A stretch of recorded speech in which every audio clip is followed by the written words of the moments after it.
परमार रासो। और परमार रासो के रचनाकार कौन थे? जगनिक। कौन है? जगनिक। परमार रासो लिखा था जगनिक ने। यह रचना का समय, परमार रासो की जो रचना था इसका समय लगभग 13वीं सदी रहा। कौन सदी माना जाता है? 13वीं सदी माना जाता है। परमार रासो का दूसरा नाम आलय खंड है। क्या नाम है? इस परमार रासो रचना है, इसका दूसरा नाम मिलता आलय खंड मिलता है। आलय रासो जनश्रुतियों से मालूम चलता है कि किसी जगनिक ने इस ग्रंथ की रचना की थी। आलय रासो जनश्रुतियाँ चलती है, लोगों के द्वारा जो बातें चलती है, बातों में, कहानियों में, कथाओं में, उनसे पता चलता है कि आलो रासो है उसका रचना किसी जगनिक नाम के व्यक्ति ने की थी। बहुत लंबे समय तक ये समझा जाता रहा कि पृथ्वीराज रासो के महोबा युद्ध के समय का एक अंश है। क्या कह रहा है? बहुत लंबे समय तक ये समझा जाता रहा है कि जो पृथ्वीराज रासो है उसका जो महोबा का जो युद्ध हुआ था उस युद्ध का एक अंश है ये क्या? परमाल रासो है। मूलतः मौखिक परंपरा पर आधारित होने के कारण, किस परंपरा पर है? मौखिक परंपरा, यानी लोगों की जबान पर परंपरा आधारित होने के कारण इस रचना को जनसमूह की निधि कहा जाता है। क्या कहा जाता है? यानी रचना को लिखित में नहीं है, मौखिक परंपरा से रचना है, इस कारण से लोगों के जनसमूह की निधि कहा जाता है। जब तो प्रश्न पूछा सकता है कि जनसमूह की निधि किस रचना को कहा जाता है, तो परमाल रासो कह दो चाहे आलय खंड कह दो। यह रचना लोगों के कंठ में निवास करती है। लोगों के कंठ, हर व्यक्ति को ये रचना याद है, इसे लोगों के हर कंठ में निवास करती, लोगों के कंठ में निवास करती है। सर्वप्रथम 1865 ईस्वी में उत्तर प्रदेश के फर्रुखाबाद जिले के कलेक्टर का नाम था चार्ल्स इलियट ने आला खंड का संपादन किया। जो आला खंड था परमाल रासो था, इस रचना का सबसे पहले संपादन किसने किया था? 1865 में। कब? 1865 में। उस समय उत्तर प्रदेश राज्य के जिला था फर्रुखाबाद जिला, और उस फर्रुखाबाद जिले के कलेक्टर लगे हुए थे चार्ल्स इलियट। इस चार्ल्स इलियट ने आलय खंड का संपादन सबसे पहले 1865 में किया था। इसके बाद 1919 ईस्वी में श्याम सुंदर दास ने काशी नागरी प्रचारणी सभा से परमार रासो का संपादन किया। यानी सबसे पहले 1865 में किया था, चार्ल्स इलियट ने किया था, फर्रुखाबाद जिले कलेक्टर था 1865 में सबसे पहले। इसके बाद 1919 में जब श्याम सुंदर दास जी काशी नागरी प्रचारणी सभा से इसका परमार रासो का संपादन किया। और ये जब चार्ल्स इलियट ने सबसे पहले इसका संपादन किया था, तो इस चार्ल्स इलियट के कहने पर ही मिस्टर डब्ल्यू वाटरफील्ड ने आलय खंड का अंग्रेजी अनुवाद किया। बहुत मोस्ट क्वेश्चन बन सकता है कि आलय खंड का या परमार रासो का अंग्रेजी में अनुवाद किसने किया था? मिस्टर डब्ल्यू वाटरफील्ड ने इसका अंग्रेजी में अनुवाद किया था। और इस अनुवाद का संपादन 1913 में गिरियर्सन ने, और जो ये अनुवाद किया गया था, इस अनुवाद का संपादन किया था गिरियर्सन ने। और गिरियर्सन ने कब किया था? 1913 में। इस अंग्रेजी अनुवाद का संपादन 1913 में किसने किया था? जॉर्ज गिरियर्सन ने किया था। मिस्टर डब्ल्यू वाटरफील्ड के अनुसार, क्या कह रहा है? मिस्टर डब्ल्यू वाटरफील्ड के अनुसार स्वतंत्र रचना न होकर यह पृथ्वीराज रासो का एक अंश है। जिस मिस्टर डब्ल्यू वाटरफील्ड था जिसने इस रचना का अंग्रेजी में अनुवाद किया था, उस व्यक्ति ने माना कि यह रचना स्वतंत्र न होकर के बल्कि पृथ्वीराज रासो उसी का एक अंश है। क्या कह रहा है? कि यह कोई रचना स्वतंत्र नहीं थी, बल्कि जो पृथ्वीराज रासो उसी का एक अंश है। मिस्टर डब्ल्यू वाटरफील्ड द्वारा किया गया अनुवाद कलकत्ता की रिव्यू पत्रिका में दी 9 लाख चेन तथा दी मेरो फ्यूड नाम से किया गया। तो क्या करा कि मिस्टर डब्ल्यू वाटरफील्ड ने इसका अंग्रेजी में अनुवाद किया। वो अनुवाद कहाँ से प्रकाशित होता? कलकत्ता से। कहाँ से? कलकत्ता से। किस पत्रिका में? रिव्यू पत्रिका में। कौन सी पत्रिका? रिव्यू पत्रिका। किस नाम से? दी 9 लाख चेन तथा दी मेरो फ्यूड नाम से प्रकाशित हुई। किसके नाम से? वापिस देखते हैं कि जो मिस्टर डब्ल्यू वाटरफील्ड ने जिस परमार रासो आलय खंड का जो अंग्रेजी में संपादन किया था, वह संपादन कहाँ से? कलकत्ता से। रिव्यू पत्रिका में दी 9 लाख चेन या दी मेरो फ्यूड नाम से प्रकाशित हुई। परमार रासो में सर्वाधिक ओज गुणे वीर रस की अभिव्यक्ति हुई। ये परमार रासो रचना है, इस रचना के अंदर सर्वाधिक ओज गुण या वीर रस की अभिव्यक्ति हुई है। इसमें एक पंक्ति मिलती है, बहुत महत्वपूर्ण पंक्ति है कि 12 बरस लो कुकर जे, 13 बरस जिए सियार, बरस 18 छत्रे जे, आगे जीवन को धिक्कार। ये पंक्ति किस रचना से ली गई है? तो आलय खंड या परमार रासो से ली गई है। इस पंक्ति के रचनाकार कौन है? जगनी का। ऐसा प्रश्न पूछा जाता है बार बार कि 12 वर्ष लोग कुकर यानी 12 वर्ष लोग कुकर यानी 12 वर्ष तक कुत्ता जीता है, 13 वर्ष जिए सियार और 13 वर्ष सियार जीता है, वर्ष 18 क्षत्रिय और क्षत्रिय लोग 18 वर्ष तक जीते और 18 वर्ष ज़्यादा को जीते उसको जीने को धिक्कार है। ये पंक्ति जगनी की है और ये पंक्ति किसने ली थी? जगनी की लिखी थी और आलय खंड से या परमार रासो से ली गई है। इस रासो रचना का पाठ रचना का पाठ सर्वाधिक विकृत हुआ है। इसकी भाषा का अपभ्रंश से कोई संबंध नहीं है। किस का? इस परमार रासो इसकी भाषा का अपभ्रंश से कोई संबंध नहीं है। वर्तमान में इसकी भाषा ब्रज भाषा के समीप है। जो ब्रज भाषा उसके नज़दीक इसकी भाषा मानी जाती है। क्या कह रहा है कि आला व उदल महोबा के राजा। आला और उदल दो, आला अलग था और उदल अलग था। तो आला और उदल महोबा के राजा परमवर्ती देव के वीर सेनापति थे। कौन थे? महोबा के राजा था परमवर्ती देव। उस परमवर्ती देव के वीर सेनापति थे आला और उदल। ये वनाफर वंश के वीर थे। किस वंश के? वनाफर वंश के वीर थे। पृथ्वीराज चौहान के विरुद्ध युद्ध करते हुए वीरगति को प्राप्त हो गए थे। क्या करा कि जो पृथ्वीराज चौहान थे उसके विरुद्ध युद्ध करते हुए आला और उदल क्या होता? वीरगति प्राप्त हुए थे। आला और उदल कौन थे? महोबा के राजा परमवर्ती देव के वीर सेनापति थे। सर्वाधिक आला वर्षा ऋतु में गाए जाते। जो आला है ये सर्वाधिक आला वर्षा ऋतु के समय में गाए जाते हैं। आला क्या? एक 31 मात्राओं का एक छंद होता है। कितने मात्राओं का? आला एक 31 मात्राओं का छंद है और जिसका सुंदर प्रयोग कामायनी में जयशंकर प्रसाद ने चिंता वाला सरग उसके अंदर आला छंद का सुंदर प्रयोग किया गया है। किसमें?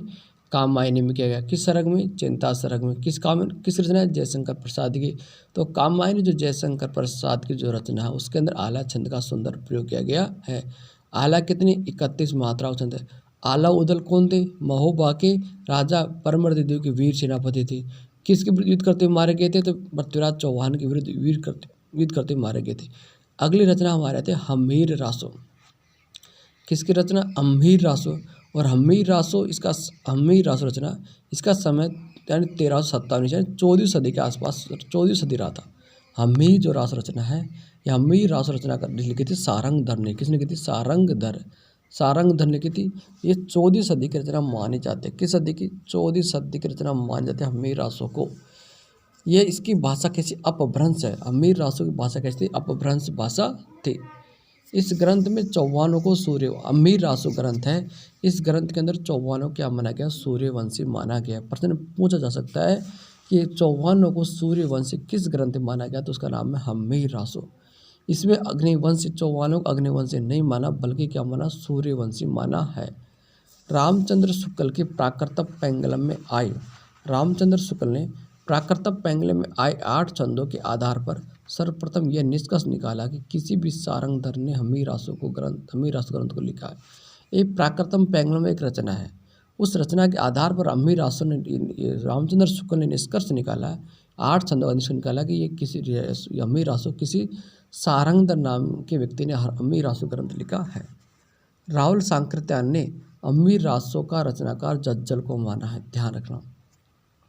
किसने? जो राहुल सांकृत्यायन था उस राहुल सांकृत्यायन ने हम्मीर रासो के रचनाकार किसको माना? जज्जल को माना। हम्मीर जो रासो लिखा किसने माना? जज्जल ने। किसने माना जज्जल को? राहुल सांकृत्यायन ने माना। गौरी शंकर हीराचंद ओझा ने संस्कृत महाकाव्य हम्मीर महाकाव्य के आधार पर हम्मीर रासो को अप्रामाणिक माना है।